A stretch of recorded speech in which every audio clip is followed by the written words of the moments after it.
ಶಿಲ್ಪಿ, Bharat Ratna, Baba Saheb doctor B R. Ambedkar ಅವರ 135ನೇ ಜನ್ಮದಿನಾಚರಣೆ. ಜಿಲ್ಲಾಡಳಿತ, ಜಿಲ್ಲಾ ಪಂಚಾಯತ್, ಮಹಾನಗರ ಪಾಲಿಕೆ, ಸಮಾಜ ಕಲ್ಯಾಣ ಇಲಾಖೆ, ಕನ್ನಡ ಮತ್ತು ಸಂಸ್ಕೃತಿ ಇಲಾಖೆ ಹಾಗೂ ವಿವಿಧ ಇಲಾಖೆಗಳ ಸಹಯೋಗದಲ್ಲಿ ಮಂಗಳವಾರ ಶಿವಮೊಗ್ಗ ನಗರದ ಕುವೆಂಪು ರಂಗಮಂದಿರದಲ್ಲಿ ಏಪ್ರಿಲ್ 14, 2026 ಮಂಗಳವಾರ ಬೆಳಗ್ಗೆ ಸಂವಿಧಾನ ಶಿಲ್ಪಿ, ಭಾರತ ರತ್ನ, ಬಾಬಾ ಸಾಹೇಬ್ ಡಾಕ್ಟರ್ ಬಿ.ಆರ್. ಅಂಬೇಡ್ಕರ್ ಅವರ 135ನೇ ಜನ್ಮದಿನಾಚರಣೆ ಆಚರಿಸಲಾಯಿತು. ಶಿವಮೊಗ್ಗ ಮಹಾನಗರ ಪಾಲಿಕೆ ಆವರಣದಲ್ಲಿ ಅಂಬೇಡ್ಕರ್ ಅವರ ಮೂರ್ತಿಗೆ ಮಾಲಾರ್ಪಣೆಯೊಂದಿಗೆ, ವಿವಿಧ ವಾದ್ಯಗಳ ಜೊತೆಗೆ ಮೆರವಣಿಗೆಯು ಆರಂಭಗೊಂಡಿತು. ಅಂಬೇಡ್ಕರ್ ಅವರ ಭಾವಚಿತ್ರವು ರಥದೊಂದಿಗೆ ಮೆರವಣಿಗೆ ಹೊರಟು ಶಿವಪ್ಪ ನಾಯಕ ವೃತ್ತ, ಬಿ.ಎಚ್. ರಸ್ತೆ, ನೆಹರು ರಸ್ತೆ, ಸೀನಪ್ಪ ಶೆಟ್ಟಿ ವೃತ್ತ, ಬಾಲರಾಜ ಅರಸ್ ರಸ್ತೆ, ಮಹಾವೀರ ವೃತ್ತ, ವಿಶ್ವೇಶ್ವರಯ್ಯ ರಸ್ತೆ ಮೂಲಕ ಮೆರವಣಿಗೆಯು ಕುವೆಂಪು ರಂಗಮಂದಿರ ತಲುಪಿತು. ಈ ಮೆರವಣಿಗೆಯೊಂದಿಗೆ ವಿವಿಧ ಇಲಾಖೆಯ ಅಧಿಕಾರಿಗಳು, ವಿವಿಧ ಸಂಘಟನೆಯ ಮುಖಂಡರು ಹಾಗೂ ಸಾರ್ವಜನಿಕರು ಮೆರವಣಿಗೆಯೊಂದಿಗೆ ಬಂದು ಕಾರ್ಯಕ್ರಮದಲ್ಲಿ ಉಪಸ್ಥಿತರಿದ್ದರು.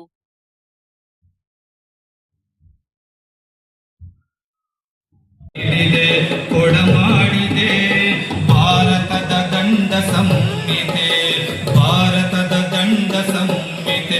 ಜಯ ಹೇ ಜಯ ಹೇ ಜಯ ಜಯ ಜಯ ಜಯ ಹೇ ಜಯ ಹೇ ಜಯ ಹೇ ಅಂಬೇಡ್ಕರ್ ಜಯ ಹೇ ಅಂಬೇಡ್ಕರ್ ಜಯ ಹೇ. ಶತಶತಮಾನದ ಸಂಕೋಲೆಯನ್ನು ಕಳಚಿದ ಬಲ ಭೀಮ, ಯುಗ ಯುಗಾಂತರದ ನವ ಭೀಮ ಯುಗಕ್ಕೆ ನಿಜ ಸ್ಫೂರ್ತಿ ನಿನ್ನ ನಾಮ. ಮಾನವೀಯತೆಯ ಮಹಾ ಹಿಮಾಲಯ ನಿನ್ನೊಡಲ ಜನಪ್ರೀತಿ, ಅಸಮಾನತೆಯನ್ನು ಅಳಿಸಿ ಹಾಕುತ್ತಿದೆ ನೀ ಕೊಟ್ಟ ಮೀಸಲಾತಿ. ಎಲ್ಲ ಜನರು ಒಂದೇ, ನೀವೇ ಭಾರತಕ್ಕೆ ತಂದೆ. ಎಲ್ಲ ಜನರು ಒಂದೇ, ನೀವೇ ಭಾರತಕ್ಕೆ ತಂದೆ. ನೀವೇ ಸರ್ವ ಜನ ನಾಯಕ, ನೀವೇ ಸಮ ಓದಿದ್ದು ತಮ್ಮ, ನೀವೇ ವಿಶ್ವ ಮಹಾನಾಯಕ, ನೀವೇ ವಿಶ್ವ ಮಹಾನಾಯಕ. ಜಯ ಹೇ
ಕಾರಣಕ್ಕಾಗಿ ಅದರಿಂದಲೇ ಭಾರತ ಸಂವಿಧಾನವು ಜಾತ್ಯತೀತ ಪ್ರಜಾಸತ್ತಾತ್ಮಕ ತತ್ವಗಳ ಮೇಲೆ ನಿಂತಿದೆ. ಈ ಶುಭ ಸಂದರ್ಭದಲ್ಲಿ ನಾವೆಲ್ಲರೂ ಒಗ್ಗೂಡಿ ಡಾಕ್ಟರ್ ಬಾಬಾ ಸಾಹೇಬ್ ಅಂಬೇಡ್ಕರ್ ಕನಸಿನ ಭಾರತವನ್ನು ನಿರ್ಮಿಸೋಣ.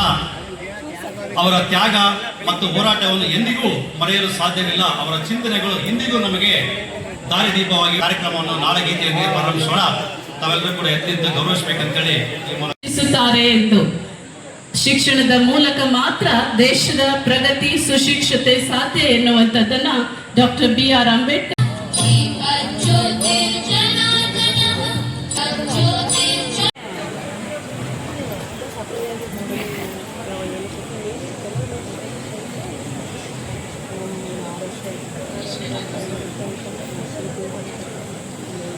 ಅವರು ಹೇಳ್ತಾರೆ. ಅವರ ಮಾತಿನಂತೆ ನಮಗೆಲ್ಲರಿಗೂ ಕೂಡ ಈ ಕಾರ್ಯಕ್ರಮಕ್ಕೆ ಆಗಮಿಸಿ ಈ ಕಾರ್ಯಕ್ರಮದ ಉದ್ಘಾಟನೆ ಮಾಡಿ ಡಾಕ್ಟರ್ ಬಾಬಾ ಸಾಹೇಬ್ ಅಂಬೇಡ್ಕರ್ ಅವರಿಗೆ ಜೋರ ಚಪ್ಪಾಳೆ ಮೂಲಕ ಅವರಿಗೆ ಅಭಿನಂದಿಸಬೇಕಂತೇಳಿ ನಾನು ತಮ್ಮಲ್ಲಿ ಎಲ್ಲ ಇಲಾಖೆ ಎದುರುಗಡೆ ಕೂತಿರುವಂಥ ಅನೇಕರು ನಮ್ಮ ಜವಾಬ್ದಾರಿನ ಅರ್ಥಪೂರ್ವವಾಗಿ ನಿರ್ವಹಣೆ ಮಾಡಿದಂಥ ಪರಿಣಾಮ ಈ ಕಾರ್ಯಕ್ರಮ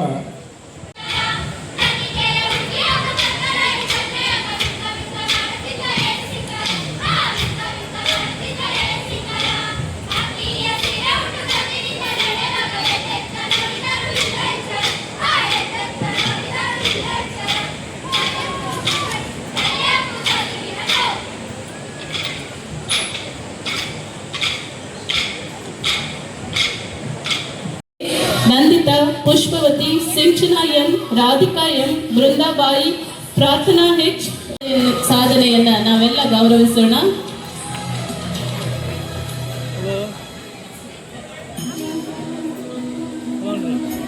ಅಷ್ಟೇ ಮಹಿಳಾ ಸಮುದಾಯನೇ ಇವತ್ತು ನಮ್ಮ ಮಹಿಳೆಯರಿಗೆ 33% ಕೊಡ್ತೀವಿ ಅಂತೇಳಿ ನಮ್ಮ ಪ್ರಧಾನಮಂತ್ರಿಗಳು ಸನ್ಮಾನ್ಯ ನರೇಂದ್ರ ಮೋದಿ ಅವರು ಸಹ ಇವತ್ತು ಸ್ಪೆಷಲ್ ಅಧಿವೇಶನ ಕರೆದಿದ್ದಾರೆ. ನಮ್ಮ MP ಅವರು ಸಹ ಅದಕ್ಕೆ ಭಾಗವಹಿಸ್ತಿದ್ದಾರೆ. ನಮ್ಮ ಮಹಿಳೆಯರಿಗೆಲ್ಲ ಮುಂದಿನ ಬಹುಶಃ ಈ ಬರೋ ಎಲೆಕ್ಷನಲ್ಲಿ ಒಟ್ಟಿಗೆ ಎಲ್ಲ ಶಾಸಕ ಮಹೋದಯರು ಹಾಗೂ ನಿಗಮ ಮಂಡಳಿಗಳ ಅಧ್ಯಕ್ಷರು, ಎಲ್ಲ ಅಧಿಕಾರಿ ಮಿತ್ರರು ಎಲ್ಲರೂ ಕೂಡ ಈ ಕಾರ್ಯಕ್ರಮದಲ್ಲಿ ನೆರವೇರಿಸಿಕೊಡ್ಬೇಕಂತೇಳಿ ತಮ್ಮಲ್ಲಿ ಕೋರಿಕೊಂಡೆ. ಒಂದು ಜೋರಾದ ಚಪ್ಪಾಳೆ ಮೂಲಕ ಆ ಕೃತಿಗೆ ಎಲ್ಲರೂ ಕೂಡ ಆರಿಸ್ಬೇಕಂತೇಳಿ ಮೆರವಣಿಗೆ ಮುಖಾಂತರ ತಾವೆಲ್ಲರೂ ಕೂಡ ಪಾಲ್ಗೊಂಡು ಈ ಕಾರ್ಯಕ್ರಮಕ್ಕೆ ಕಳೆಯನ್ನು ತಂದುಕೊಡುವಂಥ ಒಂದು ಕಾರ್ಯವನ್ನು, ಪವಿತ್ರವಾದಂಥ ಒಂದು ಕಾರ್ಯ ಅಂಬೇಡ್ಕರ್ ಅವರ ಇವತ್ತಿನ ಒಂದು ಜನ್ಮದಿನಾಚರಣೆ ಅಂತ ಹೇಳಿ ನಾನು ಹೇಳಲಿಕ್ಕೆ ಇಚ್ಛೆ ಪಡ್ತೇನೆ. ಅವರ ಜೀವನದಲ್ಲಿ ಪ್ರತಿಪಾದಿಸಿದಂಥ ತತ್ವಗಳಿರ್ಬೋದು, ಆದರ್ಶಗಳಿರ್ಬೋದು, ಮೌಲ್ಯಗಳಿರ್ಬೋದು, ಇದೆಲ್ಲದೂ ಕೂಡ ಅವರೇನು ಸಂಕಲ್ಪವನ್ನು ಮಾಡಿದ್ರು ಅದನ್ನ ಇವತ್ತು ನಮ್ಮ ಜೀವನದಲ್ಲಿ ನಾವೆಲ್ಲರೂ ಕೂಡ ಸಂಕಲ್ಪವನ್ನು ಮಾಡಿ ಮುನ್ನಡೆಸ್ಕೊಂಡು ಹೋಗುವಂತ ಒಂದು ದೊಡ್ಡ ಜವಾಬ್ದಾರಿ ನಮ್ಮ ಮೇಲಿದೆ ಅಂತ ಹೇಳಿ ಇವತ್ತು ಹೇಳಲಿಕ್ಕೆ ಎಷ್ಟೇ ಮುಖವನ್ನ ಪಡೆದರೆ ಸಾಲದು. ಏನು ಈ ದೇಶದಲ್ಲಿ ಅನಿಷ್ಟ ಪರಿಸ್ಥಿತಿಗಳು ಅಸ್ಪೃಶ್ಯತೆ ಇದೆ, ಅದನ್ನು ಹೋಗಲಾಡಿಸಲಿಕ್ಕೆ ನಮ್ಮ ಯುವ ಸಮುದಾಯ ನಾವೆಲ್ಲ ಕೂಡ ಒಂದಾಗಬೇಕು ಅಂತ ಹೇಳಲಿಕ್ಕೆ ಇಚ್ಛೆ ಬಯಸ್ತೇನೆ. ಜೊತೆಗೆ ಕೇವಲ ನಾವು ವೇದಿಕೆ ಮೇಲೆ ಮಾತನಾಡದೆ ಸಾಲದು, ನಾವು ನಮ್ಮ ಸಂವಿಧಾನ. ಇವರು PUC ವಿಜ್ಞಾನ ವಿಭಾಗದಲ್ಲಿ 98% ಅಂಕಗಳನ್ನು ಸ್ಕೋರ್ ಮಾಡಿರುತ್ತಾರೆ. ಪ್ರಜ್ವಲ್, ಅಭಿನಂದನೆಗಳು. ವೇದಿಕೆಗೆ ಆಗಮಿಸಿ. ಚಂದನಾಬಾಯಿ P, doctor BR Ambedkar metric ನಂತರ ಬಾಲಕಿಯರ ವಿದ್ಯಾರ್ಥಿ ನಿಲಯ, ಗುಂಡಪ್ಪ ಶೆಡ್, PUC ಕಲಾ ವಿಭಾಗದಲ್ಲಿ 92% ಅಂಕಗಳನ್ನು ಪಡೆದಿರುತ್ತಾರೆ.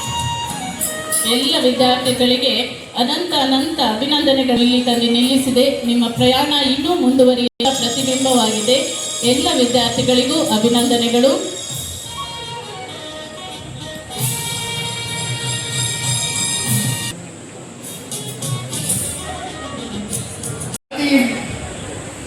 ನಮ್ಮ ದೇಶದಲ್ಲಿ 3,000 ಜಾತಿ ಇದೆ, 25,000 ಉಪಜಾತಿಗಳಿದೆ. ಬರೀ ಜಾತಿ ಜಾತಿ ಜಾತಿ ಏನಿಲ್ಲ, ಅವರು ಸುಮಾರಷ್ಟು ಜನರಿಗೆ ಒಳ್ಳೆಯ ಕೆಲಸವನ್ನು ಕೂಡ ಮಾಡಿದ್ರು. ಉದಾಹರಣೆಗೆ ಅವರು ಒಂದು ಫೇಮಸ್ ಕ್ಯಾಪ್ಷನ್ ಇದೆ ಅಂಬೇಡ್ಕರ್ ಅವರು, ಏನಂತಂದ್ರೆ, ಊಟ ಹಾಳಾದ್ರೆ 1 ದಿನದ ನಷ್ಟ, ಬೆಳೆ ಹಾಳಾದ್ರೆ 1 ವರ್ಷದ ನಷ್ಟ, ವಿದ್ಯೆ ಹಾಳಾದ್ರೆ ಇಡೀ ಜೀವನವೇ ನಷ್ಟ ಅಂತ ಹೇಳಿ, ಇಡೀ ಜೀವನವೇ ನಷ್ಟ ಆಲೋಚನೆ ಮಾಡಿ ನಿಮ್ಮ ಮುಂದೆ ಬಂದಿದ್ದೀವಿ. ನಾವೆಲ್ಲ ನಮ್ಮ ಎದೆ ಮೇಲೆ ಕೈ ಇಟ್ಕೊಂಡು ನಮ್ಮ ಒಳಗೆ ತಗೊಳ್ಬೇಕು ಅಂತ ಅಂದ್ಕೋತೀನಿ. ಯಾವಾಗ ಆಚರಣೆಗೆ ನಿಂತ್ವಿ, ಯಾವಾಗ ವಿಜೃಂಭಣೆಗೆ ನಿಂತ್ವಿ, ಯಾವಾಗ ಆರಾಧನೆಗೆ ನಿಂತ್ವಿ, ಆಗ ಅಂಬೇಡ್ಕರ್ ಹಿಂದಕ್ಕೆ ಹೋಗ್ಬಿಟ್ರು. ಬರೀ ಫ್ಲೆಕ್ಸ್ ಮುಂದೆ ಬಂತು, ಪ್ರತಿಮೆ ಮುಂದೆ ಬಂತು. ಇಲ್ಲಿ ಸೇರುವ ಈ ಪ್ರಜ್ಞಾವಂತ ಮನಸ್ಸುಗಳು ಅಂಬೇಡ್ಕರ್ ಒಂದು ಪ್ರಜ್ಞೆಯಾಗಿ ನಮ್ಮೊಳಗಿರಬೇಕು ಅಂತ ಅಂದ್ಕೊಂಡಿದ್ದು. ಪ್ರಜಾ ಸಂಖ್ಯೆ ಮುಖ್ಯ ಆಗಬಾರದು, ಪ್ರಜಾ ಪ್ರಜ್ಞೆ ಮುಖ್ಯ ಆಗಬೇಕು. ಮಕ್ಕಳೇ, ನೀವೆಲ್ಲ ಅಲ್ಲಿ ಊಟ ಬಂತು ಅಂತ ಹೊರಗೆ ಹೋಗುವಾಗ ನನಗೆ ಸಂಕಟ ಆಯಿತು. ನೀವು ಹೊರಗೆ ಹೋಗುವಾಗ ಒಂದು ತುತ್ತ ಅನ್ನ ನಿಮಗಾಗಿ ಕಾದಿದೆ, ಆದರೆ ಆ ಪುಣ್ಯಾತ್ಮನಿಗೆ ಒಂದು ತುತ್ತ ಅನ್ನ ಕೂಡ ಇರಲಿಲ್ಲ. ಅನ್ನ ಕೂಡ ಇಲ್ಲದೆ ಮನೆಯಲ್ಲಿ ರಮಾಬಾಯಿ 4 ರೊಟ್ಟಿ ಸುಡ್ತಿದ್ಲಂತೆ ಪುಣ್ಯಾತ್ಮಿತಿ. ನನಗೆ ನಿಜವಾಗೂ ನಿನ್ನೆ ರಮಾಬಾಯಿಗೆ ಅಂಬೇಡ್ಕರ್ ಬರೆದ ಪತ್ರವನ್ನು ಓದ್ತಾ ಅಕ್ಷರಶಃ ಕಣ್ಣೀರು ಹಾಕ್ಬಿಟ್ಟೆ. ಈ ಭೂಲೋಕದ ಯಾವ ಮಾನದಂಡಗಳು ಅಂಬೇಡ್ಕರ್ನ ಅಳಿಯೋದಕ್ಕೆ ಸಾಧ್ಯವೇ ಆಗೋದಿಲ್ಲ. ಯಾವ ಟೇಪು ಇಲ್ಲ, ಯಾವ ತಕ್ಕಡಿಯೂ ಇಲ್ಲ ಅಂಬೇಡ್ಕರ್ನ ತೂಕ ಮಾಡೋದ ಕಾರಣಕ್ಕೆ. ಎಲ್ಲ ಇದ್ದ ಮನುಷ್ಯ. ನೀವು ಚಪ್ಪಾಳೆ ಹೊಡೆ ನಿಲ್ಲಿಸ್ಬಿಡ್ತೀನಿ, ನನಗೆ ತುಂಬ ಇದೆ ಹೇಳೋದಕ್ಕೆ, ನಿಮ್ಮ ಮುಂದೆ ಇಟ್ಟು ಮುಗಿಸ್ತೀನಿ. ಎಲ್ಲ ಇತ್ತು ಗಾಂಧಿಗೆ. ಹುಟ್ಟುತ್ತಾನೆ ಶ್ರೀಮಂತವಾಗಿ ಹುಟ್ಟಿದ್ದ ಗಾಂಧಿ ಕೂಡ ಇನ್ನೊಂದು ಚರ್ಚೆ ಮಾಡಬಹುದಾದ ವ್ಯಕ್ತಿತ್ವ. ಆದರೆ ಈ ದೇಶದ ನಿರ್ಗತಿಕರ ಬಡವರನ್ನ ಕಂಡು ನಾನು ಈ ಸೂಟು ಬೂಟು ಹಾಕೋದು ಸರಿಯಲ್ಲ ಅಂತ ಹೇಳಿ ಬರಿಮೈ ಫಕೀರನಾಗಿ ಹೊಸದೊಂದು ಪಾಠ ಕಲಿಸಿ ಹೋದ್ರು ಈ ಭೂಲೋಕಕ್ಕೆ. ಆದರೆ ಬಟ್ಟೆನೇ ಹಾಕೋದಕ್ಕೆ ಗತಿ ಇಲ್ಲದಿದ್ದ ಸ್ಥಿತಿಯಲ್ಲಿದ್ದ ಅಂಬೇಡ್ಕರ್ಗೆ ಸೂಟು ಬೂಟು ಹಾಕಲೇಬೇಕಾದ ಆತ್ಮವಿಶ್ವಾಸ ನುಗ್ಗಿ ಬಂತು. ಯಾಕೆ ಅಂತಂದ್ರೆ, ನಾನು ಏನು ಇಲ್ಲದ ಜಗತ್ತಿಂದ ಬಂದವನು ಗಾಂಧಿ, ನನಗೆ ನನ್ನನ್ನು ತೋರಿಸ್ಕೊಳ್ಬೇಕು. ಅದೇ ಚೌಡಾರ್ಕೆರೆಯ ಮಹಾಡ್ ಸತ್ಯಾಗ್ರಹದಲ್ಲಿ ಸೇರಿರ್ತಕ್ಕಂಥ ಜನಸಂಖ್ಯೆ ಎದುರುಗಡೆ ಅಂಬೇಡ್ಕರ್ ಆಡಿದ ಮಾತುಗಳು ನಮಗೆ ಇವತ್ತಿಗೂ ನೆನಪಿಗೆ ಬರಬೇಕು. ಅದ್ಭುತವಾದ ಮಾತಾಡ್ತಾನೆ ಪುಣ್ಯಾತ್ಮ. ಆ ರಾಮಚಂದ್ರ ಶರ್ಮರದೊಂದು ಪದ್ಯ ನೆನಪಿಗೆ ಬರ್ತದೆ. ಎಂದಿಗಯ್ಯ ಎಂದಿಗೆ ನನ್ನ ನಾಡ ಮಂದಿಗೆ ತಿಳಿವು ಹೊಳೆವುದು ಎಂದಿಗೆ, 100 ಕೋಟಿ ಗಂಡು ಹೆಣ್ಣು ಕೂಸು ಕುನ್ನಿಗೆ ಗಟ್ಟಿ ಬಂದ ಚಿತ್ತ ದಾಸ್ಯ ಕಳೆವುದೆಂದಿಗೆ ಅಂತ ಹೇಳ್ತಾರೆ. ಅದರ ನಂತರ ನಮ್ಮ ಸ್ಥಿತಿ ಏನಾಗಬೇಕು, ಅದರ ನಂತರ ನಮ್ಮ ಆಲೋಚನಾ ಕ್ರಮಗಳು ಏನಾಗಬೇಕು, ಅದರ ನಂತರ ನಾವು ಯಾವ ಹೆಜ್ಜೆ ಇಡಬೇಕು ಅನ್ನೋದು ಬಹಳ ಮುಖ್ಯವಾದ್ದು. ನಾವೆಲ್ಲ ನಮ್ಮ ಎದೆ ಮೇಲೆ ಕೈ ಇಟ್ಕೊಂಡು ಪ್ರಶ್ನೆ ಮಾಡ್ಕೊಳ್ಳೋಣ, ಆ ಅಂಬೇಡ್ಕರ್ ಕಂಡ ಕನಸಿನ ಭಾರತ ಇವತ್ತು ಇದೆಯಾ? ನಾವೆಲ್ಲ ಆ ಹೆಜ್ಜೆ ಕಡೆ ಇದೀವ? ಒಂದು 4-5 ಘಟನೆಗಳನ್ನು ನಿಮ್ಮ ಮುಂದೆ ಇಡ್ತೀನಿ. ಯಾಕೆ ಅಂತಂದ್ರೆ, ಎಲ್ಲ ಹೂವು ಹಣ್ಣು ಕಂಪು ರಂಗು ಇದ್ರ ಬಗ್ಗೆ ಮಾತನಾಡುವಾಗೆಲ್ಲ ಅಂಬೇಡ್ಕರ್ ಬುಡದಲ್ಲಿ ಹಿಡಿದಿದ್ದ ಗೆದ್ದಲ ಬಗ್ಗೆ ಯೋಚನೆ ಮಾಡಿದರು. ಎಲ್ಲರೂ ಕಂಪಿನ ಬಗ್ಗೆ ಮಾತನಾಡುವಾಗ, ಸೌಂದರ್ಯದ ಬಗ್ಗೆ ಮಾತನಾಡುವಾಗ ಬುಡದಲ್ಲಿ ಗೆದ್ದಲು ತುಂಬಿತ್ತಲ್ಲ, ಅದ್ರ ಬಗ್ಗೆ ಆಲೋಚನೆ ಮಾಡಿದ್ರು. ನನಗೂ ಈಗ ತುಂಬ ಮುಖ್ಯವಾದ್ದು ಅದೇ ಅಂತ ಅಂದ್ಕೊಂಡಿದ್ದೀನಿ. ನನಗೊಂದು ಸ್ವಲ್ಪ ಸಮಯ ಕೊಡಿ, ಆದಷ್ಟು ಬೇಗ ಮುಗಿಸ್ತೀನಿ. ಪತ್ರಿಕೆಯನ್ನು ಓದಿ, ಸೋಷಿಯಲ್ ಮೀಡಿಯಾವನ್ನು ಗಮನಿಸಿ, ಮನುಷ್ಯನನ್ನು ಗಮನಿಸ್ತಾ ಬರ್ರಿ. ಸಮಾಜವನ್ನು ನೋಡಿ, ಸಂತೆ ನೋಡಿ, ಜಾತ್ರೆ ನೋಡಿ, ಜಗತ್ತನ್ನು ಅವಲೋಕಿಸಿ. ಇವತ್ತು ಯುದ್ಧದ ನಿಗಿ ಕೆಂಡದ ಮೇಲೆ ನಿಂತಿದ್ದೇವೆ ನಾವು. ನಾವೆಲ್ಲ ಹೀಗೆ ಇಟ್ಕೊಂಡು ಮಾತಾಡಬೇಕಾಗಿದ್ದೇನು ಅಂತಂದರೆ, ಅಂಬೇಡ್ಕರ್ ನಿನ್ನ ಕನಸಿನ ಭಾರತ ಇದಾ ಅಂತ. ಸುಮ್ಮನೆ ಕೂತ್ಕೊಂಡಿದ್ದೆ. ಮೊನ್ನೆ ನನಗೆ ಪುಸ್ತಕ ಸಂಗ್ರಹಿಸೋದು ನನಗೆ ತುಂಬ ಇಷ್ಟವಾದ ಕೆಲಸ. ಬುದ್ಧ ಬೆಳಕಿನಲ್ಲಿ ಅಂಬೇಡ್ಕರ್ ಅನ್ನುವ ಒಂದು ಪುಸ್ತಕ ಡಾಕ್ಟರ್ ಎಚ್.ಎಸ್. ಅನುಪಮ ಅವರು ಬರೆದಿದ್ದಾರೆ. ಅದರ ಮೊದಲ ಲೇಖನ ಬಾಬಾ ಅಂಬೇಡ್ಕರ್ಗೆ ಲೇಖಕಿ ಬರೆಯುವ ಪತ್ರ. ಎಷ್ಟು ಚೆಂದಾಗಿದೆ ಅಂತಂದರೆ, ನೋಡಿ ಬಾಬಾ, ಇಲ್ಲಿ ಎಲ್ಲವೂ ಇವೆ, ಈಗಲೂ ಹಾಗೆಯೇ ಅಂತ ಹಿಂಗೆ ಹೇಳಿದ ತಕ್ಷಣವೇ ನಮಗೆ ಒಂದು ಸಾರಿ ಏನೇನೋ ಆಗುತ್ತೆ. ಇಲ್ಲ ಎಲ್ಲ ಬದಲಾಗ್ಬಿಟ್ಟಿದೆ, ತುಂಬ ಅನುಕೂಲ ಆಗಿಬಿಟ್ಟಿದೆ. ನಾನು ಅದನ್ನೇ ಹೇಳಿದ್ದು.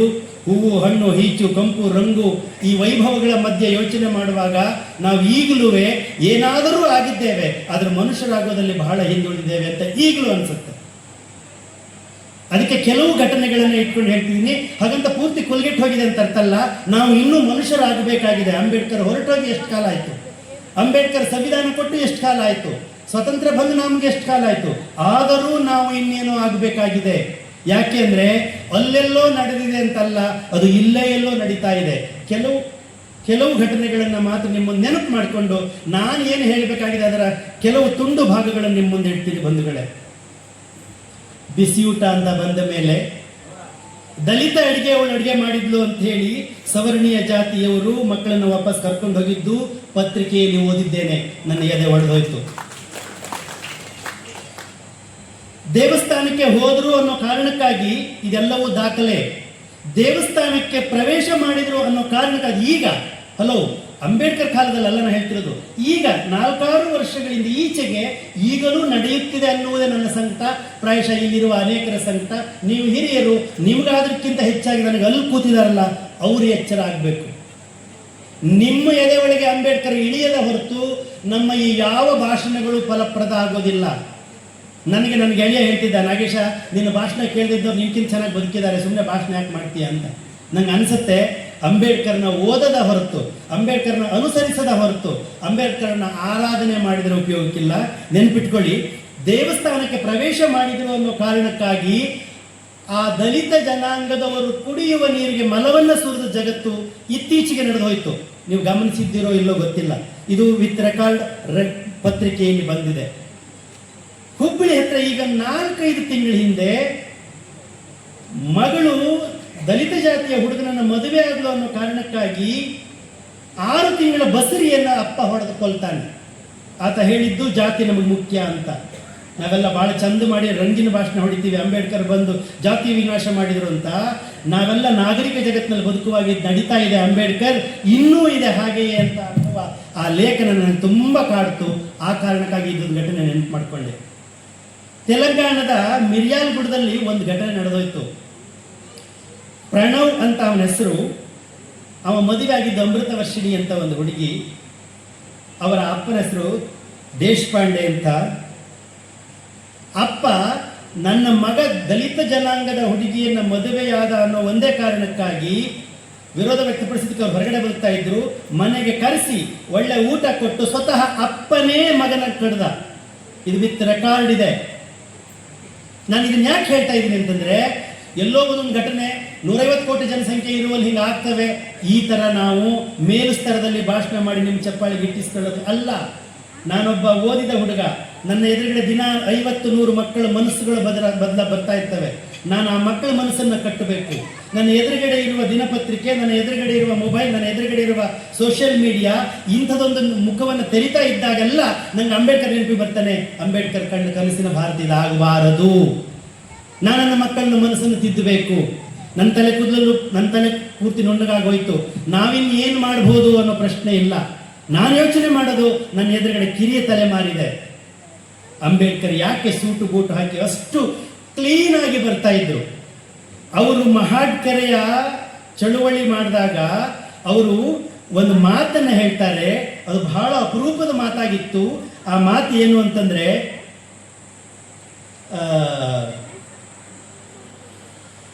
ನೀವು ಇಲ್ಲಿ ಬಂದು ನೀರು ಆತ್ಮಾಭಿಮಾನ ಹುಟ್ಟುತ್ತದೆ, ನಾನು ಎಲ್ಲರಿಗೂ ಸಮಾನ ಅನ್ನೋ ಭಾವನೆ ಬರ್ತದೆ, ಸಾಧನೆಯ ಕಡೆಗೆ ಹೆಜ್ಜೆ ಇಡ್ತೀಯಾ, ಆ ಕಾರಣಕ್ಕಾಗಿ ಇದು ಬಹಳ ಮುಖ್ಯ ಅಂತ ಒಂದು ಮಾತನ್ನು ಹೇಳಿದರು. ನೀವು ನಿಮ್ಮ ನಡೆನುಡಿಗಳಲ್ಲಿ ಶುದ್ಧಿಯಾಗಿ ಅಂತ ಹೇಳಿದರು. ಇದೇ ಅಂಬೇಡ್ಕರ್ 1927ರಲ್ಲಿ ಕೆಲವುದನ್ನು ಸುಟ್ಟು ಹಾಕಿದರು. ಅಗತ್ಯ ಇಲ್ಲದ್ದು ಅಂತ ಸುಟ್ಟು ಹಾಕಿದ ಅದೇ ಅಂಬೇಡ್ಕರ್ ಯಾವುದು ಈ ದೇಶದ ಜನಕ್ಕೆ ಅಗತ್ಯ ಎನ್ನುವುದನ್ನು ಹುಟ್ಟು ಹಾಕಿದರು ಕೂಡ. ಸುಡುವ ಕೈ ಯಾವುದನ್ನು ಹುಟ್ಟು ಹಾಕ್ತೋ ಅದು ಅಂಬೇಡ್ಕರ್ ಕೈ ಆಗಿತ್ತು. ಅಂಬೇಡ್ಕರ್ಗೆ ಬರೀ ಭಗ್ನ ಮಾಡುವುದಷ್ಟೇ ಆಸಕ್ತಿ ಕ್ಷೇತ್ರ ಆಗಿರಲಿಲ್ಲ, ಮುರಿದು ಕಟ್ಟುವ ಕೆಲಸವನ್ನು ಅಂಬೇಡ್ಕರ್ ಮಾರಿಕೊಟ್ಟು ಹೋದರು. ಅಂಬೇಡ್ಕರ್ ಕಡೆ ಒಂದು ಮಾತು ಹೇಳ್ತಾರೆ, ಗೊತ್ತಿರಬೇಕು ನಿಮಗೆ, ನನ್ನ ಕೈಲಾದಷ್ಟು ಈ ಸಮಾನತೆಯ, ಈ ದೇಶದ ಸ್ವಾತಂತ್ರ್ಯದ, ಆತ್ಮಾಭಿಮಾನದ ರಥವನ್ನು ಎಳ್ಕೊಂಡು ಬಂದಿದ್ದೀನಿ. ನೀವಿನ್ನು ಮುಂದೆ ಎಳ್ಕೊಂಡು ಹೋಗ್ಬೋದು, ನಿಮ್ಮ ಜವಾಬ್ದಾರಿ, ನನ್ನ ಜವಾಬ್ದಾರಿ ಕೂಡ. ಮುಂದೆ ಎಳೆಯಕ್ಕೆ ಆಗದೇ ಇದ್ರು ಹಿಂದಂತೂ ಎಳ್ಕೊಂಡು ಹೋಗಬೇಡಿ ಅಂತ ಅಂಬೇಡ್ಕರ್ ಹೇಳ್ತಾರೆ. ನಾವು ಎಲ್ಲಿದ್ದೀವಿ ಅನ್ನುವುದನ್ನು ನಾನು ಮತ್ತೆ ಹೇಳ್ತೀನಿ, ನಮ್ಮ ಎದೆ ಮೇಲೆ ಕೈ ಇಟ್ಕೊಂಡು ನಾವು ಯೋಚನೆ ಮಾಡಬೇಕು. ಯಾಕೆ ಈ ಥರ ಆಗತ್ತೆ? ನಾವೆಲ್ಲ ಹೇಳಿದ್ವಲ್ಲ, ಕಾಳಾರಾಮ್ ದೇವಾಲಯದ ಪ್ರವೇಶ ಮಾಡಿದ್ದು 1930. ನಮ್ಮೆಲ್ಲರಿಗೂ ಕೂಡ ಅದು ದೇವರು ಅಲ್ಲಿದ್ದಾನೆ ಅನ್ನುವುದನ್ನು ಸಾಬೀತು ಮಾಡೋದಕ್ಕೆ ಅಂಬೇಡ್ಕರ್ ಹೊರಟವರಲ್ಲ. ಗಾಂಧಿ ಹೇಳ್ತಾರೆ, ಅಂಬೇಡ್ಕರ್, ಮೈ ಡಿಯರ್ ಅಂಬೇಡ್ಕರ್, ನಾನು ದಲಿತ, ನೀವು ಸವರ್ಣೀಯರು, ನಾವು ಕೆಳಗಿನವರು, ಹಾಗೆಲ್ಲ ಹೇಳ್ಬೇಡಿ, ಭಗವಂತನ ಕಣ್ಣಲ್ಲಿ ಎಲ್ಲರೂ ಒಂದೇ ಕಣ್ರಿ ಅಂತ ಗಾಂಧಿ ಹೇಳಿದಾಗ ಅಂಬೇಡ್ಕರ್ ಹೇಳ್ತಾರೆ, ಮೈ ಡಿಯರ್ ಗಾಂಧಿ, ನನಗೆ ದೇವರ ಕಣ್ಣಲ್ಲಿ ಸಮಾನ ಆಗಬೇಕಾಗಿದ್ದಿಲ್ಲ, ಮನುಷ್ಯರ ಕಣ್ಣಲ್ಲಿ ನಾವೆಲ್ಲ ಸಮಾನ ಆಗಬೇಕು, ಆ ಜಗತ್ತಿಗಾಗಿ ನಾನು ಕಾಯ್ತಾ ಇದ್ದೀನಿ ಅಂತ ಹೇಳ್ತಾರೆ. ಇದು ಅಂಬೇಡ್ಕರ್ ಕಟ್ಟಿದ ಜಗತ್ತಾಗಿತ್ತು. ಕಳೆದ ವರ್ಷ ತಹಶೀಲ್ದಾರರು DC ಎಲ್ಲ ಹೋಗಿ ಇದೇ ಕರ್ನಾಟಕದ ಮಂಡ್ಯದ ಹತ್ರ ಒಂದು ಹಳ್ಳಿಯಲ್ಲಿ ದೇವಸ್ಥಾನದ ಪ್ರವೇಶಕ್ಕೆ ಸಂಧಾನ ಮಾಡಬೇಕಾಗಿ ಬಂತು. ನಾನು ನಿಮ್ಮ ಕಣ್ಮುಂದೆ ರಂಗಿನ ಭಾಷಣ ಹೊಡೆದ್ರೆ ಆಗಲ್ಲ, ಇದು ನಮ್ಮ ನಡುವೆ ನಡೀತಾ ಇದೆ. ಈ ನಡುವಿನ ಜಗತ್ತಿಗೆ ನಾನು ಪ್ರತಿಕ್ರಿಯೆ ಹೇಗೆ ಕೊಡಬೇಕು? ಸಂಘರ್ಷದ ಮಾದರಿ ಆಗಿರಲಿಲ್ಲ ಅಂಬೇಡ್ಕರ್ದು, ಸಂವಾದದ ಮಾದರಿಯಾಗಿತ್ತು. ಅದು ಎಂತಹ ಸಂವಾದ ಅಂತಂದ್ರೆ ಎದುರಿಗಿದ್ದವನು ಮಾಡಲೇಬೇಕಿದು ನಾನು ಹಠ ಇತ್ತು ಅಂಬೇಡ್ಕರ್ಗೆ. ನಾವು ಎಲ್ಲಾದ್ರೂ ಈಗ ಅಂಬೇಡ್ಕರ್ ವಿಚಾರ ಮುಟ್ಟೋದು ಅಂತಂದ್ರೆ ಹಿಂದೂ ಧರ್ಮವನ್ನು ಮುಟ್ಟಿದ ಹಾಗೆ. ಯಾಕೆಂದ್ರೆ ಪೆಟ್ಟು ತಿಂದದ್ದು ಅಲ್ಲೇನೆ. ತಪ್ಪು ಸರಿ ಪ್ರಶ್ನೆ ಅಲ್ಲ, ಒಂದು ಕಾಲ ಧರ್ಮ ಅಂತ ಇತ್ತು. ಆದರೆ ನಾವು ಈಗ ಎಲ್ಲಿದ್ದೀವಿ? ಈಗ ನಾವು ಏನು ಮಾಡಬೇಕಾಗಿದೆ? ನಮ್ಮನ್ನು ಕೈ ಹಿಡಿದು ನಡೆಸಬೇಕಾಗಿದ್ದು ಯಾವುದು ಅನ್ನುವ ವಿವೇಕ ನಮಗಿರಬೇಕು. ಶಿಕ್ಷಣ ಪಡೆಯಿರಿ, ಸಂಘಟಿತರಾಗಿ ಹೋರಾಡಿ ಅಂತ ಹೇಳಿದರು. ಸರ್ಜಿಯವರು ಹೇಳಿದ್ರಲ್ಲ, ಪ್ರತಿ ಇಲ್ಲಿ ಆಚರಿಸುವ ಅನೇಕ ಜನ್ಮ ದಿನಾಚರಣೆಗೆ ನಾನು ಬಂದಿದ್ದೀನಿ. ಇಲ್ಲಿ ವೇದಿಕೆ ಮೇಲೆ 20 ಜನ, ಎದುರುಗಡೆ ಒಂದು 20 ಜನ, 40 ಜನಕ್ಕೆ ಮುಗಿದೋಗಿದೆ. ಆದರೆ ಆಗಬೇಕಾದದಲ್ಲ. ಇವರೆಲ್ಲ ಇದಾರಲ್ಲ, ಇಂಥವರು ಮಹಾನ್ ಮಾನವತಾವಾದಿಗಳು, ಕಾಲಜ್ಞಾನಿಗಳು, 100 ವರ್ಷದ ನಂತರ ಭಾರತ ಹೇಗಿರಬೇಕು ಅಂತ ಕನಸು ಕಂಡವರು. ನಾರಾಯಣ ಗುರುಗಳನ್ನು ಯೋಚನೆ ಮಾಡಿದಾಗ, ಕುದ್ಮುಲ್ ರಂಗರಾಯರನ್ನ ಓದಿದಾಗ, ಕನಕದಾಸರನ್ನ ಅಧ್ಯಯನ ಮಾಡಿದಾಗ, ಬಸವಣ್ಣ ಅಂಬೇಡ್ಕರ್ನ ಓದಿದಾಗ ನನ್ನ ಭಾರತ ಹೇಗಾಗಬೇಕು ಅನ್ನುವ ಕನಸನ್ನು ಕಟ್ಟಬೇಕು. ಮಕ್ಕಳೇ, ನೀವೆಲ್ಲ ಊಟಕ್ಕೆ ಹೋಗುವಾಗ ನಿಜಕ್ಕೂ ಸಂಕಟಪಟ್ಟು, ಅಯ್ಯೋ ನಾನೇನೋ ಹೇಳಬೇಕಾಗಿತ್ತು, ನಮ್ಮ ವಿದ್ಯಾರ್ಥಿಗಳು ಹೊರಟೋಗ್ತಿದಾರಲ್ಲಪ್ಪ ಅಂತ. ದಯಮಾಡಿ ನಿಮಗಿರುವ ಅಸ್ತ್ರ ಒಂದೇ.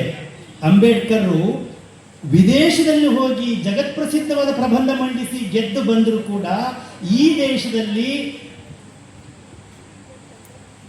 ರಾಜನ ಆಸ್ಥಾನದಲ್ಲಿ ಸೈನ್ಯಕ್ಕೆ ಅವರನ್ನ ನೇಮಕ ಮಾಡ್ಕೊಳ್ತಾರೆ, ಮೇಲ್ವಿಚಾರಕರ ನೇಮಕ ಮಾಡಿಕೊಂಡ್ರೆ ಬಂದಿರ್ತಕ್ಕಂಥ ಕಾರು ಪುನಃ ದೂರದಿಂದ ಹಿಂಗೆ ಎಸಿತಿದ್ದಂಥ ಫೈಲ್ನ. ಅಂಬೇಡ್ಕರ್ ಎಲ್ಫಿನ್ಸ್ಟನ್ ಸ್ಕೂಲಲ್ಲಿ ಓದುವಾಗ ನಾನು ಸಂಸ್ಕೃತ ತಗೋತೀನಿ ಐಚ್ಛಿಕ ವಿಷಯವಾಗಿ ಅಂತಂದ್ರೆ, ನಿನ್ನಂತ ಕೀಳು ಜಾತಿಯ ಜನಕ್ಕೆ ಸಂಸ್ಕೃತ ಇಲ್ಲ ಅವಕಾಶ ಅಂತ ಹೇಳಿ ವಿರೋಧಿಸ್ತಾರೆ. ಹಾಗಾಗಿ ಅಂಬೇಡ್ಕರ್ ಪರ್ಷಿಯನ್ ಓದ್ತಾರೆ. ಇದೇ ಅಂಬೇಡ್ಕರ್ ವಿದೇಶದಿಂದ ಬಂದು ಅವಾಗ ಇದು ಕೊಟ್ಟಿದ್ರು ಸ್ಕಾಲರ್ಶಿಪ್ಪು. ಆ ಸ್ಕಾಲರ್ಶಿಪ್ ಕೊಡುವಾಗ ಒಂದು ಇದನ್ನ ಬರ್ಕೊಡ್ಬೇಕಾಗಿತ್ತು, ಕರಾರನ್ನ. ಬಂದ ಮೇಲೆ ಇಲ್ಲಿ ಸೇವೆ ಮಾಡ್ತೀವಿ 10 ವರ್ಷ ಅಂತ, ಅದ್ರ ಪ್ರಕಾರ ವಿದೇಶದಿಂದ ಬರ್ತಾರೆ. ಬಂದ್ರೆ ಅರಮನೆಯಲ್ಲಿ ರಾಜ ಒಪ್ಕೊಂಡಿದ್ರು, ಆದರೆ ಅರಮನೆಯಲ್ಲಿ ಅಧಿಕಾರಿಯ ವರ್ಗ ಅಂಬೇಡ್ಕರ್ಗೆ ಅವಕಾಶ ಕೊಡಲಿಲ್ಲ. ಡಿಗ್ರಿ ಕಾಲೇಜ್ನಲ್ಲಿ ಪ್ರೊಫೆಸರ್ ಆಗಿ ಸೇರ್ಕೊಂಡು ಪಾಠ ಮಾಡಕ್ಕೆ ಹೋದ್ರೆ ವಿದ್ಯಾರ್ಥಿಗಳನ್ನು ಗೆದ್ದ ಅಂಬೇಡ್ಕರ್ಗೆ ಸಹೋದ್ಯೋಗಿಗಳಿಂದ ನ್ಯಾಯ ಸಿಗಲಿಲ್ಲ. ಅಂಬೇಡ್ಕರ್ ಸ್ಟಾಫ್ ರೂಮಲ್ಲಿ ಇಟ್ಟಿರ್ತಕ್ಕಂಥ ನೀರಿನ ಮಗ್ನಲ್ಲಿ ನೀರು ಕುಡಿಯೋಕೆ ಅವಕಾಶ ಸಿಗಲಿಲ್ಲ ಅಂಬೇಡ್ಕರ್ಗೆ. ಅಂಬೇಡ್ಕರ್ ಸಪ್ರೇಟ್ ಆಗಿ ಕುಡಿಬೇಕಾಗಿ ಬಂತು. ಅಂಬೇಡ್ಕರ್ ವಿದೇಶದಲ್ಲಿ ಓದಿ ಬಂದರೂ ಕೂಡ ಈ ದೇಶದಲ್ಲಿ ಆ ಥರದ ನೋವನ್ನು ಅನುಭವಿಸ್ಬೇಕಾಗಿ ಬಂತು. ನಮಗೆ ನಿಮಗೆ ಏನಿದೆ ಮಕ್ಕಳೇ? ನಾನು ಕೂಡ 18 ವರ್ಷ ಸರ್ಕಾರಿ ಹಾಸ್ಟೆಲಲ್ಲಿ ಜೀವನ ಹಂಗೆ ಇರಬೇಕಾಗಿತ್ತು.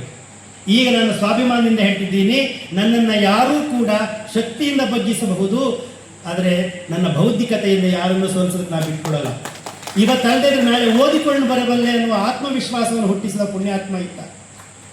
ಅನುಕ್ಷಣ ಈ ದೇಶದ ದಲಿತರು, ದಮನಿತರು, ಸೋತವರು, ಹೆಣ್ಣು ಮಕ್ಕಳು ಅವ್ರು ಹೇಳಿದ್ರು, ನಾನು ಹೇಳಿದ್ನಲ್ಲ, ಬರೀ ಹಿಂದೂ ಕೋಡ್ ಬಿಲ್ ಬಗ್ಗೆ ನಾನು 1 ಗಂಟೆ ಮಾತಾಡಬಲ್ಲೆ. ಬರೀ ಹಿಂದೂ ಕೋಡ್ ಬಿಲ್ ಬಗ್ಗೆ 1 ಗಂಟೆ ಮಾತನಾಡಬಲ್ಲೆ. ಮುಟ್ಟಿನ ರಜದ ಬಗ್ಗೆ ಈಗ ಚರ್ಚೆ ನಡೀತಾ ಇದೆ. ಅಂಬೇಡ್ಕರ್ ಆವತ್ತೇ ಹೇಳಿದ್ರು, ಈ ದೇಶ ಒಂದು ಪ್ರಗತಿ ಪಥದಲ್ಲಿದೆ, ಅಭಿವೃದ್ಧಿ ಆಗಿದೆ ಅನ್ನೋದಕ್ಕೆ ಏನಾದ್ರು ಮಾನದಂಡ ಇತ್ತಂದ್ರೆ ಇಲ್ಲಿಯ ಹೆಣ್ಣು ಮಕ್ಕಳ ಸ್ಥಿತಿಗತಿಗಳನ್ನು ನೋಡಿ ಅಂತೇಳಿ ಈ ದೇಶದ ಹೆಣ್ಣು ಮಕ್ಕಳನ್ನ ಒಂದು ದೇಶದ ಅಭಿವೃದ್ಧಿಯ ಮಾನದಂಡವನ್ನಾಗಿ ಎತ್ತಿ ಹಿಡಿದವರು ಅಂಬೇಡ್ಕರ್ ಮಾತ್ರ. ಈ ಅಂಬೇಡ್ಕರ್ ಚಿಕ್ಕಂದಲ್ಲಿ ತಾಯಿ ಕಳ್ಕೊಂಡ್ರು, ಬಹಳ ಬೇಗ ತಂದೆಯನ್ನೂ ಕಳ್ಕೊಂಡ್ರು. ಅದರಿಂದ ದುಂಡು ಮೇಜಿನ ಪರಿಷತ್ ಸಭೆಯನ್ನು ಮುಗಿಸಿದ ಮೇಲೆ ಹೆಂಡತಿಗೆ ಒಂದು ಪತ್ರ ಬರೀತಾರೆ. 5 ಮಕ್ಕಳಲ್ಲಿ ಯಶವಂತ್ ಕೂಡ ಅನಾರೋಗ್ಯದಿಂದ ಕಷ್ಟದಲ್ಲಿರ್ತಾರೆ, ಉಳಿದ ಮಕ್ಕಳು ಸತ್ತೋಗಿರ್ತಾರೆ. ಆವಾಗ ಹೇಳ್ತಾರೆ, ರಮಾ, ಪದೇ ಪದೇ ನೆನಪಾಗ್ತೀಯ ರಮಾ, ನೀ ನನಗೆ ಆದರೆ ನಿನ್ನ ಕಷ್ಟವನ್ನು ನಂಬಿ ನಾನು ಭಾರತಕ್ಕೆ ವಾಪಸ್ ಬಂದೆ ಅಂತಂದ್ರೆ ಇಡೀ ಭಾರತ ದೇಶದ ದಲಿತರ, ಅಸ್ಪೃಶ್ಯರ ಆ ನೋವಿಗೆ ಪರಿಹಾರ ಎಲ್ಲಿ ಕೊಡ್ಲಿರಮ್ಮ? ಒಬ್ಬ ಗಂಡ ಹೆಂಡತಿಗೆ ಈ ತರ ಹೇಳೋದಕ್ಕೆ ಸಾಧ್ಯನಾ? ಲಾಭಕೋರ ಜಗತ್ತಲ್ಲಿ ಬದುಕ್ತಿದ್ದೀವಿ ಮಕ್ಕಳೇ ನಾವೆಲ್ಲ. ಎಷ್ಟು ಲಾಭ ನಮಗೆ ಸಿಗತ್ತೆ, ಎಷ್ಟು ಅನುಕೂಲ ನಮಗಾಗತ್ತೆ. ನನ್ನ ಫ್ರೆಂಡು, ನನ್ನ ಕಸಿನ್ನು ತುಂಗಾ ಸ್ಟೇಷನ್ ಇನ್ಸ್ಪೆಕ್ಟರ್ ಇದ್ದಾರೆ, KT ಗುರುರಾಜ್ ಅಂತೇಳಿ, ನನ್ನ ಕಸಿನ್ ಬ್ರದರ್. ತುಂಬ ಓದ್ಕೊಂಡಿದ್ದಾರೆ ಮನುಷ್ಯ. ಅವ್ರ ಜೊತೆ ತುಂಬ ಚರ್ಚೆ ಮಾಡ್ತೀನಿ ನಾನು. ಅವ್ರು ಹೇಳಿದ್ರು, ನಾಗೇಶ್, ಆಲ್ ಆರ್ ಮೆಜರಬಲ್. ಲಾಭ ಇದೆಯೋ, ಅನುಕೂಲ ಇದೆಯೋ, ಏನು ಬೇಕಾದ್ರೂ ಆಗುತ್ತೆ. ಲಾಭ ಇಲ್ವಾ, ಎಲ್ಲವೂ ದೂರ ತಳ್ಳಲ್ಪಡುತ್ತೆ. ಇದು ಆ ಥರದ ಜಗತ್ತು. ಇದರಲ್ಲಿ ಹೇಗೆ ನಾವು ಮನಸ್ಸನ್ನು ಕಟ್ಟಬೇಕು, ಮನುಷ್ಯರನ್ನು ನೋಡದೆ ಹೇಳೋದು ಯಾವಾಗಲೂ ಪರಿಸ್ಥಿತಿ ಪೂರ್ತಿ ಹಾಳಾಗಿದೆ ಅಂದರೆ ಯಾಕೆ? ಮನಸ್ಥಿತಿ ಕುಲುಗೆಟ್ಟು ಹೋಗಿದೆ ಅಂತ. ಮನಸ್ಥಿತಿನ ಸರಿ ಮಾಡದೆ ಪರಿಸ್ಥಿತಿನ ಸರಿ ಮಾಡೋದಕ್ಕಾಗಲ್ಲ. ಮುಟ್ಟಿಸಿಕೊಂಡವರು ಅಂತ ಒಂದು ಕತೆ ಇದೆ, ಲಂಕೇಶ್ ಬರೆದದ್ದು. ಯಾಕೆ ಮುಟ್ಟಿಸಿಕೊಂಡವರು ಕತೆ ಮುಖ್ಯ ಆಗುತ್ತೆ ಅಂತಂದ್ರೆ, ಈ ದೇಶದಲ್ಲಿ ಮುಟ್ಟುವುದು ಕೂಡ ಒಂದು ದೊಡ್ಡ ಸಮಸ್ಯೆ. ಈ ದೇಶದಲ್ಲಿ ಮುಟ್ಟುವುದು ಒಂದು ದೊಡ್ಡ ಸಮಸ್ಯೆ. ಡಾಕ್ಟರ್ ತಿಮ್ಮಪ್ಪ ಒಬ್ಬ ಪೇಷಂಟ್ ಅನ್ನ ಡಾಕ್ಟರ್ ಆಗಿ ಮುಟ್ಟಿರ್ತಾನೆ. ಮುಗ್ಧ ಬಸಲಿಂಗ ಅವನು ಡಾಕ್ಟರ್ನ ಪ್ರೀತಿಯಿಂದ ಡಾಕ್ಟರ್ ಆಗಿ ಮುಟ್ಟಿಸ್ಕೊಂಡಿರ್ತಾನೆ. ಆದರೆ ಆ ಡಾಕ್ಟರ್ ಹೊಲೆಯರು ಎಂಬುದು ಅವನ ಹೆಂಡತಿ ಸಿದ್ಲಿಂಗಿಗೆ ಅದು ಹೇಗೋ ಗೊತ್ತಾಗಿ ದೊಡ್ಡ ರದ್ದಾಂತವನ್ನೇ ಮಾಡಿದಳು. ಯಾಕೆ ಅಂತಂದ್ರೆ ಬರೀ ನಾಗೇಶ ಅಲ್ಲ ಇವತ್ತು ಈ ಶಿವಮೊಗ್ಗ, ಇವತ್ತು ಈ ನೆಹರು ರೋಡು, ಇವತ್ತು ಈ ಜಾತ್ರೆ, ಇವತ್ತು ಈ ಟೋಟಲಿ ಇವೆಲ್ಲವೂ ನಾಗೇಶನನ್ನು ರೂಪಿಸ್ತಾ ಇರ್ತವೆ. ಹಾಗಿದ್ದ ಮೇಲೆ ಈ ಕಾಲದಲ್ಲಿಯೂ ನಾವು ಇಷ್ಟೆಲ್ಲ ಸವಾಲುಗಳನ್ನು ಎದುರಿಸ್ತಿದ್ದಾಗ ಅಂಬೇಡ್ಕರ್ ಮತ್ತೆ ನೆನಪಾಗಬೇಕು. ಅಂಬೇಡ್ಕರ್ ಮಾತ್ರ ಈ ಜಗತ್ತಿಗೆ ತಾಯ್ತನವನ್ನು ಕೊಟ್ಟು ಕಾಪಾಡಬಲ್ಲರು ಅನ್ನೋದನ್ನು ನಾವೆಲ್ಲ ಎದೆ ಮುಟ್ಟಿ ಹೇಳ್ಕೊಳ್ಬೋದು. ಯಾಕೆಂದ್ರೆ ಜಗತ್ತನ್ನು ಕಾಪಾಡೋದು ತಾಯ್ತನ ಮಾತ್ರ. ಎಲ್ಲರೂ ರೆಡಿಯಾಗಿದೆ, ಟ್ರಿಗರ್ ರೆಡಿ ಇಟ್ಕೊಂಡ್ಬಿಟ್ಟಿದ್ದಾರೆ. ರಾತ್ರಿ ಬೆಳಗಾಗಬೇಕಾದ್ರೆ ಒಂದು ನಾಗರಿಕತೆಯನ್ನು ನಾಶ ಮಾಡ್ತೀನಿ ಅಂತ ಒಬ್ಬರು ಅಂತಿದ್ದಾರೆ. ಇಡೀ ಪ್ರಪಂಚದ ಎಲ್ಲ ರಾಷ್ಟ್ರಗಳು ಮೌನವಾಗಿದ್ದಾವೆ. ಅಂಬೇಡ್ಕರ್ ನೆನಪಾಗಿದ್ದು ನನಗೆ. ನಾವೆಲ್ಲ ಪಾಲುದಾರರಲ್ಲವೇ ಅದಕ್ಕೆ? ನಾವೆಲ್ಲರೂ ಪಾಲುದಾರರಲ್ಲವೇ ಅದಕ್ಕೆ? ಒಂದು ದೇಶದ ನಾಗರಿಕತೆ ನಾಶ ಆಯಿತು ಅಂದ್ರೆ ನಾವೆಲ್ಲರೂ ಪಾಲುದಾರರಲ್ವೇ? ಬಂಧುಗಳೇ, ಅವಕಾಶ ಕೊಟ್ಟಿದ್ದಕ್ಕೆ ಧನ್ಯವಾದ. ನಾನು ಹೆಚ್ಚು ಮಾತಾಡಿದರೆ ಕ್ಷಮೆ ಇರಲಿ. ಇಲ್ಲಿ ಎಲ್ಲ ಹಿರಿಯರಿಗೆ, ಕರೆದವರಿಗೆ, ಪ್ರೀತಿಯಿಂದ ಕೇಳಿದವರಿಗೆ ಅನಂತ ಜೈ ಭೀಮ್ಗಳು ಹೇಳಿ ನನ್ನ ಮಾತನ್ನು ಮುಗಿಸ್ತೀನಿ. ನಾನಿನ್ನೂ ಟಿಪ್ಪಣಿನೇ ಬಿಟ್ಟಲಿಲ್ಲ, ಕ್ಷಮೆ ಇರಲಿ. ಶ್ರೀಧರಗೌಡ ಅವರು ಉಪನ್ಯಾಸಕರು, ಕನ್ನಡ ವಿಭಾಗದಲ್ಲಿ ಸರ್ಕಾರಿ ಪದವಿ ಪೂರ್ವ ಕಾಲೇಜು ಸೈನ್ಸ್ ಮೈದಾನ ವಿದ್ಯಾಸಂಸ್ಥೆಯಲ್ಲಿ ಕಾರ್ಯನಿರ್ವಹಿಸುತ್ತಿದ್ದಾರೆ. ನಿಮ್ಮ ಮಾತುಗಳು ಬಹಳ ಅದ್ಭುತವಾಗಿತ್ತು ಸರ್, ಪ್ರಸ್ತುತತೆಗೆ ಬಹಳ ಪೂರಕವಾಗಿತ್ತು. ಇನ್ನು ಡಾಕ್ಟರ್ BR ಅಂಬೇಡ್ಕರ್ ಅವರ 135ನೇ ಜನ್ಮ ದಿನೋತ್ಸವ. ಇವತ್ತು ಈ ಜಯಂತಿಯನ್ನು ಇಡೀ ದೇಶದಲ್ಲಿ ಕಾಶ್ಮೀರದಿಂದ ಕನ್ಯಾಕುಮಾರಿವರೆಗೂ ಆಚರಣೆ ಮಾಡ್ತಕ್ಕಂಥ ಒಬ್ಬ ವ್ಯಕ್ತಿ ಅಂದರೆ ಅದು ಡಾಕ್ಟರ್ BR ಅಂಬೇಡ್ಕರ್ ಅವರು. BR ಅಂಬೇಡ್ಕರ್ ಅವರ ಜನ್ಮ ದಿನಾಚರಣೆ ಈ ಸಂದರ್ಭದಲ್ಲಿ ಕೆಲವು ನಿರೀಕ್ಷೆಗಳು ಸಫಲ ಆಗಿವೆ. ಇದು ಕೆಲವು ನಮ್ಮ ನಿರೀಕ್ಷೆಗೆ ತಕ್ಕಂತೆ ಇನ್ನೂ ಆಗಿಲ್ಲ. ಅದು ಬರುವ ದಿನಗಳಲ್ಲಿ ನಾವೆಲ್ಲರೂ ಸೇರಿ, ಸರ್ಕಾರ ಆಗಿರ್ಬೋದು, ಸಂಘ ಸಂಸ್ಥೆಗಳಾಗಿರ್ಬೋದು, ಸಾರ್ವಜನಿಕರು ಎಲ್ಲರೂ ಸೇರಿ ಇನ್ನೂ ಹೆಚ್ಚಿನ ಒಂದು ನೈತಿಕವಾಗಿ ಇನ್ನೂ ಹೆಚ್ಚಿನ